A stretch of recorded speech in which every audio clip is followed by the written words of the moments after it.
kind of rallying call, isn't it? But he talks about those three words there: enjoyment, courage, and conviction. Do you feel they're lacking any of those at the moment at all? Conviction, maybe. Okay. I would say.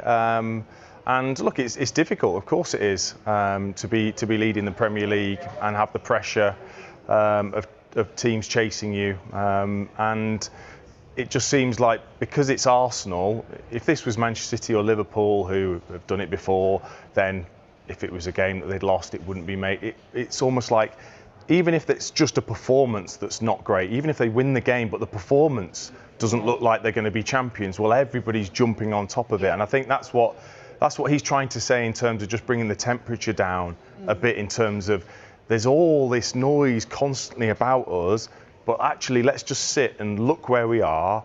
You know, we're 4 points clear in the title race. We're top of the Champions League, which isn't really being talked about because as a good achievement, because it's, well, until you get to the knockout stages and play all the top sides, will decide then if you've done any good in the Champions League. Yeah. But it's been magnificent in that competition. Semi-final of the Carabao Cup and through in the FA Cup. So I think he's just trying to say, and even hopefully showing the players that they can recognise, actually, yeah, we are. What a great position we're in, and actually we've done very well. And the defeats we've had, it's not like we've disgraced ourselves in those defeats. I think they were pretty unlucky at catching Manchester United at the time that they did. Yeah, perfectly reasonable and rational thing to do, isn't it? To take a look at the bigger picture. Obviously, a lot of noise since that game at the Emirates against Manchester United. But another word that he used there was courage as well.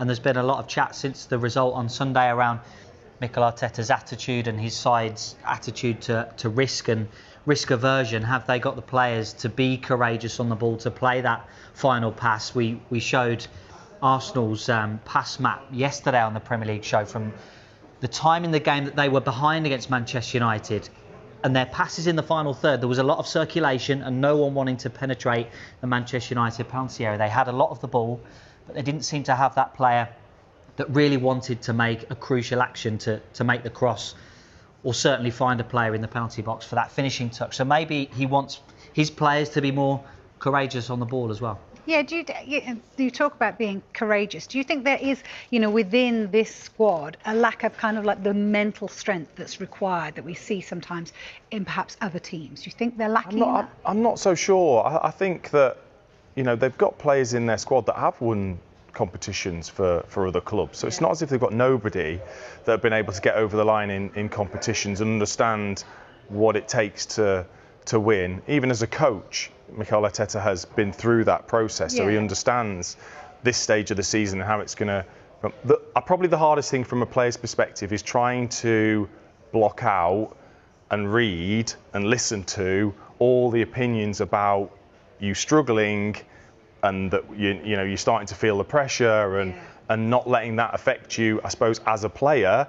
And then maybe I would say, even the Arsenal supporters are getting frustrated when they feel like they want to win games, or it doesn't look like they're going to score against Manchester United towards the end of the game. I think that frustration, you as a player have got to find it within yourself to try and block that out and still concentrate on what your job is, and have the freedom still to play the way you would do if it was a game of less importance. Yeah, I mean, Arteta was also asked about the anxiety inside the Emirates Stadium on Sunday, and whether that might stem from finishing runners-up in the past 3 seasons. Just have a listen to what he had to say.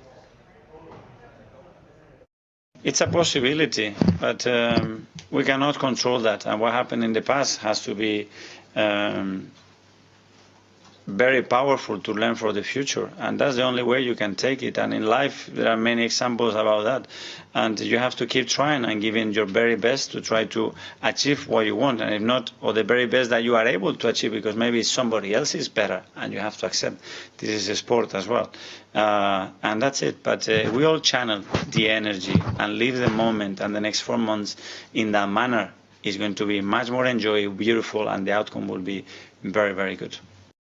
Something that you were sort of alluding to, the fans in the stadium with the anxiety as well, that perhaps was rubbing off on the players on the pitch. I mean, I can brighten them up, because actually the last time they were second 3 times in a row, the 4th time they went on to win it. It was Arsene Wenger's 2nd year in charge. So they should be moving in the right direction. But can you feel it? Is it palpable when you're in a stadium and you're on the pitch and the fans, the anxiety, that kind of like the silence that creeps through a stadium, is that really palpable?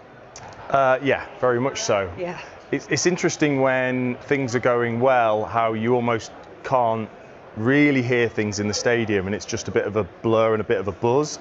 But when things are tense, you notice those things. And I really noticed a few times against Manchester United when they're chasing the game and a pass was made, or I think Noni Madueke came on, went to dribble and go past his man and just overran it and it goes out and you hear the groans. Yeah. Well, that is going to, you have to be so strong for that not to affect you the next time you go to do it, or the next time you want to make that difficult pass that might go out of play. It's like if you now missed a word and there was 3,000 people that groaned when you missed a word. But that's what it's. You really sense it and you hear it and feel it. So it's that maybe that Mikel Arteta said there. Well, it could be because. We will see as the season goes on whether those things really do affect them, and it can affect you being free to really show your